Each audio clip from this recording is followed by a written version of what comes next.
The mist arrives before the soldiers do, rolling slowly across the river like something alive, swallowing the landscape piece by piece until only shadows remain and the world feels suspended between night and morning. And you stand there with the quiet awareness that history does not always begin with noise but with waiting, with tension, with breaths held by thousands of men who know that what happens today may decide everything that comes after. And somewhere beyond the drifting haze lies a narrow wooden bridge crossing the river Forth, small enough to seem insignificant and yet powerful enough to shape the fate of kingdoms. Because in the year 1297, Scotland is restless, uncertain, pulled between submission and resistance, and the English crown stretches its authority across the land through officials, taxes, and demands that settle heavily on villages and castles alike,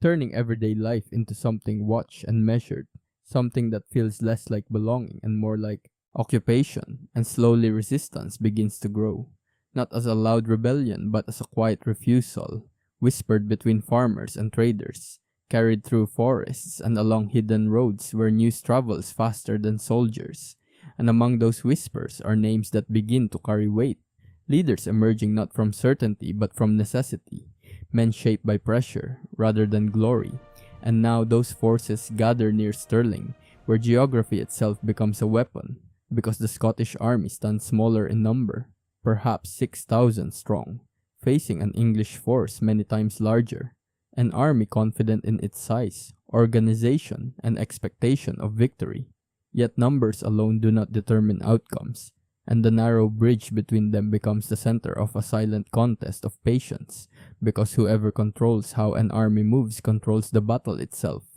And from the Scottish side, nothing happens at first, only stillness, only observation, allowing the English commanders to interpret silence as hesitation and hesitation as weakness. And that assumption becomes the first invisible mistake, because confidence can blind even experienced leaders when victory feels inevitable.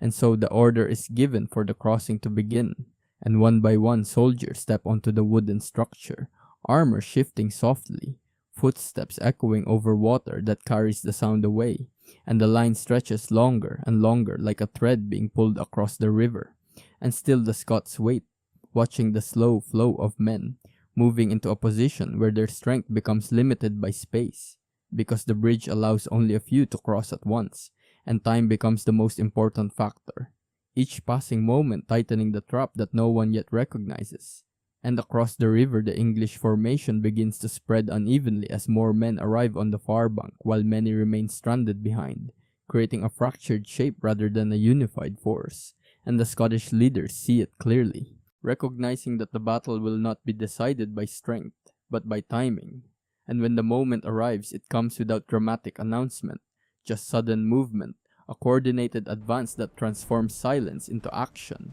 And the Scottish army moves forward with controlled determination, not rushing blindly but aiming directly at the landing point where the crossing meets the shore, cutting off reinforcement and isolating those already across, turning the bridge from a path into a barrier. And confusion spreads through the English ranks as commands struggle to travel across distance and noise, because a large army divided by terrain loses its advantage, and momentum becomes difficult to reverse once it begins moving in the wrong direction. And on the far side of the river, commanders realize too late that they are fighting not against numbers but against a plan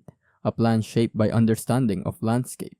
patience, and psychological pressure. And as the mist slowly lifts, sunlight reveals the unfolding reality that victory is being decided not by brute force but by positioning, by foresight,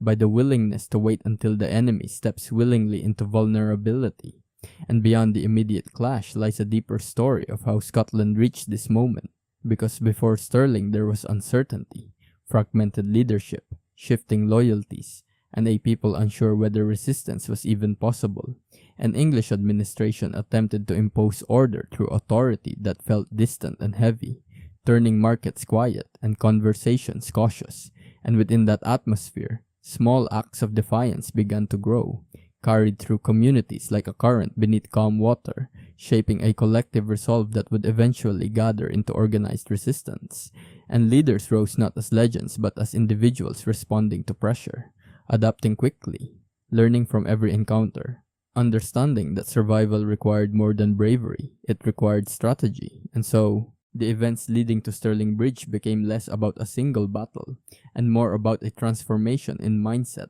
a realization that smaller forces could challenge greater power if they controlled where and how conflict occurred. And as the hours passed on that morning beside the river, the Scots maintained their focus, pressing their advantage steadily, narrowing the options available to their opponents, turning terrain into an ally and time into a weapon, and what began as an inevitable victory for one side slowly transforms into a lesson about assumption and adaptability, about how belief in superiority can obscure the risks hidden within ordinary decisions. And as observers watch the unfolding events, the significance becomes clear that this is not simply a clash between armies, but a turning point that reshapes morale, identity, and the belief that resistance can succeed even when odds appear impossible. And long after the echoes fade, the memory of Stirling Bridge will remain, not because of overwhelming force, but because of intelligence,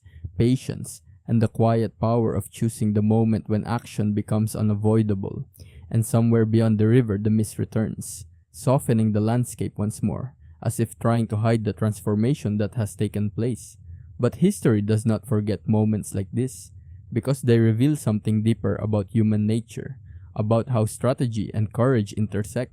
and how sometimes the smallest path across a river becomes the place where the future changes direction forever.